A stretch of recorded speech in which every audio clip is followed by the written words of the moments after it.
The wizard grew up where the land thins out and the sea begins to remember things. Florida's Atlantic coast was never quiet, not really. Even on calm nights, the water carried stories. Some were just wind and tide. Others felt older, heavier, like echoes that had missed their exit. He learned early that this coastline sat near the edge of the Bermuda Triangle, though locals didn't use the name much. They just said things like, "Sometimes the ocean doesn't give things back." Artifacts in the sand. As a boy, the wizard walked the beaches after storms. He found things. Painted wood fragments, burnished fittings, pieces shaped by waves into unfamiliar geometry. Sometimes he carried them home and burned driftwood in the fireplace. As the flames rose, the paint would change color, greens to blues, reds to violet, chemistry dancing with heat. He joked to himself, "Hope this isn't someone's boat," but the joke lingered longer than jokes usually do. Ghost ships and missing names. Later came the books. The old cases. The Mary Celeste, the USS Cyclops, merchant vessels that left ports and never arrived, ships found intact and empty and closer to home. WWII boats sinkings. His grandmother spoke of torpedoed ships burning offshore at night, lifeboats that made it, crews that didn't. The wizard learned that disappearance didn't always look dramatic. Sometimes it looked like normalcy interrupted. Lights that don't behave on the water, and sometimes in the sky, he saw lights. Not stars. Not planes. Not boats.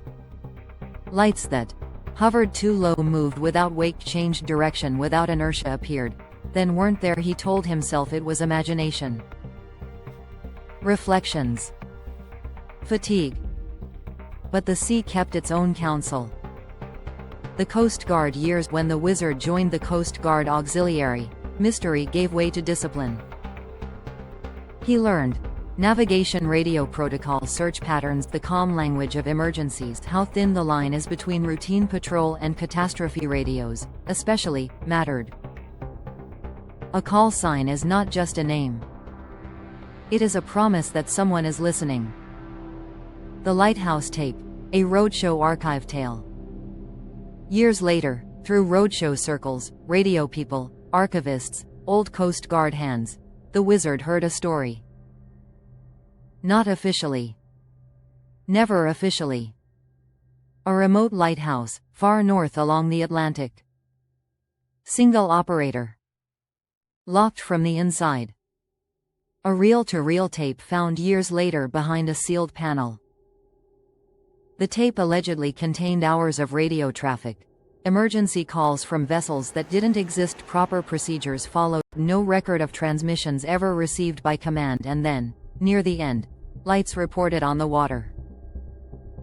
Not ships. Something calling the operator's name. The final sound, so the story goes, was the door opening, and footsteps fading into wind. The wizard did not ask if it was true. He asked a better question. What would you do if the radio kept working, but the world on the other end wasn't the one you knew? Patterns the sea keeps through the years. The wizard noticed patterns sailors rarely like to discuss. Calls that never log, signals with no source, stations that lose contact without failure, equipment that tests fine. Afterward, he knew enough science to reject easy answers. He knew enough sea to reject comfort. Yvette, ever analytical, summarized it once. Anomaly clusters near liminal environments. Water, night, isolation, responsibility. The wizard's theory, never written, only spoken. The wizard never claimed monsters. Never claimed aliens. Never claimed portals. He believed something subtler. That the ocean, especially along certain coasts, sometimes folds time the way waves fold light. That radios, tuned just right, don't just carry signals. They listen. And that occasionally, someone answers from a different moment, a different layer, or a ship that never quite finished disappearing. Why the wizard still keeps the radio on aboard his sailboat now, in quiet waters, the wizard still listens to the radio late at night. Not because he expects trouble, but because somewhere out there, a voice might be trying to finish a call.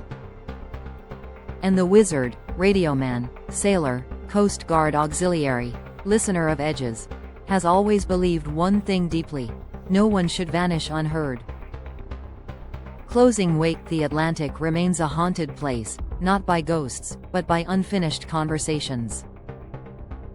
The wizard trims the sails, checks the horizon, and keeps the radio volume just high enough. Just in case. Global Robotics Corporation Interplanetary Trading Company Robert Colee.